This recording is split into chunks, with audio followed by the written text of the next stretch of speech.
You could look over the side of the boat, and typically the Gulf of Mexico and any other ocean, the surface of the ocean is very alive, it's moving, it's always in motion. You look down and as far as we could see in all directions, the surface of the Gulf was completely dead. And I tell people this a lot, you could have dropped something off the side of the boat and it wouldn't have gone anywhere. It would have landed on the surface of the Gulf of Mexico and just stayed there as if it had fallen into a tar pit or something like that. The oil was so thick, it was almost unbelievable.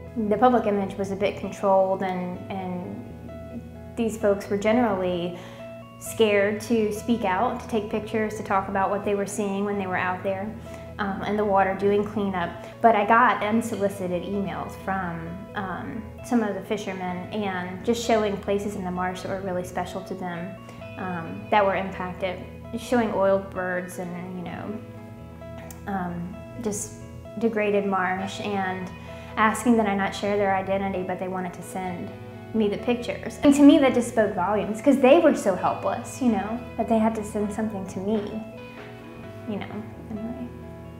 We would call the oiled bird hotline, and the first couple of times that we called it, it was really quite hysterical if it weren't so frustrating, because the woman was in Houston and she didn't know apparently where the state of Louisiana was, and she certainly didn't know where Barataria Bay was, and she kept asking us, but what intersection are you close to?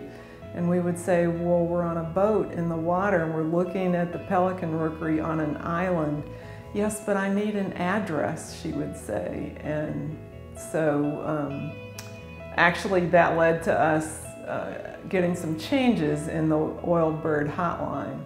And once the oil spill happened, the phone just started ringing off the hook. The emails came pouring in from all sorts of media outlets, you know, national, even international outlets, wanting to come down to Louisiana, wanting to get on the ground, to go out with NWF and do wildlife surveillance trips, just get out and see what we were seeing with the oil.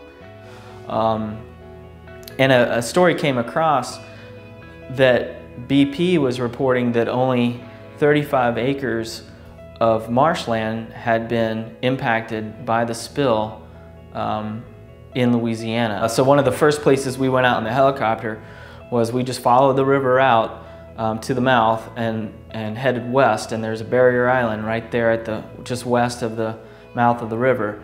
That island is about a little over 300 acres in size. The entire stretch of that island was pretty much covered by oil.